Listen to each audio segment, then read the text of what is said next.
ایسی زندگی نہ ہو کہ انسان کے 5 سال گزر گئے ایک گناہ نہیں چھوٹ رہا، 10 سال گزر گئے وہ گناہ نہیں چھوٹ رہا، ابھی تک زندگی میں وہ گناہ ہے۔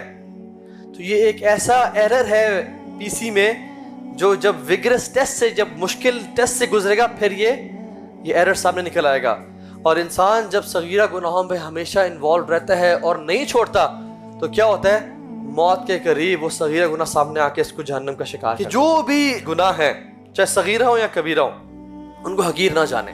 عام طور پہ کبیرہ گناہوں کو ہم حقیر نہیں جانتے۔ عوام الناس شرک ہے بڑا گناہ سمجھتے ہیں، زنا بڑا گناہ، ماں باپ کی نافرمانی بڑا گناہ، سود بڑا گناہ۔ لیکن ہمارا مسئلہ یہ ہے کہ ہم جو مائنر سینز ہیں، صغائر ہیں، ان کے ساتھ 3 معاملات کرتے ہیں جن کی وجہ سے ہم تباہ ہو جاتے ہیں، اور وہ کیا ہے؟ استحقار، حقیر جاننا ان کو، اصرار کے ساتھ کرنا، کنٹینیوٹی کے ساتھ کرنا، کنسسٹنسی کے ساتھ کرنا، اور تیسرا الجہار، پبلسائز کر دینا، لوگوں کے سامنے کرنا شروع کر دینا۔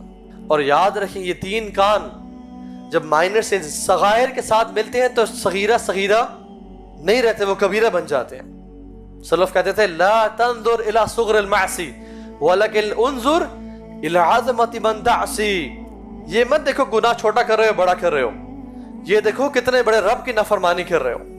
اور سلف صالحین کہتے ہیں کہ لیس صغیرۃ بالاصرار ولیس کبیرۃ بالاستغفار، صغیرہ گناہ صغیرہ نہیں رہتا اصرار کرنے سے، اور کبیرہ گناہ کبیرہ نہیں رہتا استغفار کرنے سے۔ جو بندہ استغفار کرتا ہے اس کا کبیرہ گناہ بھی ہو اللہ تعالیٰ اس کو معاف کر دیتے ہیں، لیکن جو بندہ صغیرہ کر رہا ہو اور سالوں سال کر رہا ہو، 5 سال ہو گئے، 10 سال ہو گئے، 15 سال ہو گئے، اور ابھی بھی وہ گناہ کرتا جا رہا ہے تو پھر وہ صغیرہ نہیں رہتا، پھر وہ انسان کی تباہی اور اس کو ڈبونے کے لیے کافی ہو جاتا ہے۔ تو پہلا کیا بتایا میں نے؟ صغیرہ کے بارے میں استحقار نہیں ہونا چاہیے، حقیر نہ جانے کبھی ان کو۔ دوسرا اصرار نہ کرے۔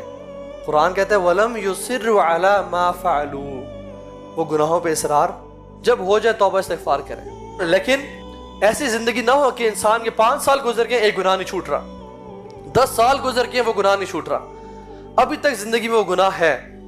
تو یہ ایک ایسا ایرر ہے پی سی میں جو جب وگرس ٹیسٹ سے، جب مشکل ٹیسٹ سے گزرے گا پھر یہ ایرر سامنے نکل آئے گا۔ اور انسان جب صغیرہ گناہوں میں ہمیشہ انوالو رہتا ہے اور نہیں چھوڑتا تو کیا ہوتا ہے؟ موت کے قریب وہ صغیرہ گناہ سامنے آ کے اس کو جہنم کا شکار کر دیتا ہے، کیونکہ یہ وہ ٹائم ہے کہ جب شیطان سب سے زیادہ جان مارتا ہے انسان کے اوپر۔ اور ایک روایت میں آتا ہے اس کے ماتھے پہ بیٹھتا ہے اور کہتا ہے اکفر باللہ، کفر کر اللہ کا، بول کفری کلمات، آج میں بچاؤں گا۔ اور جس انسان کو رب پہ بھروسہ نہیں ہوتا، اس کی نیکیاں نہیں ہوتی اور وہ گناہوں میں ہوتا ہے تو کیا کہتا ہے؟ پھر اس ٹائم اس کے وہ صغیرہ گناہ سامنے آ کے اس کے آخری لمحات تباہ کر دیتے ہیں۔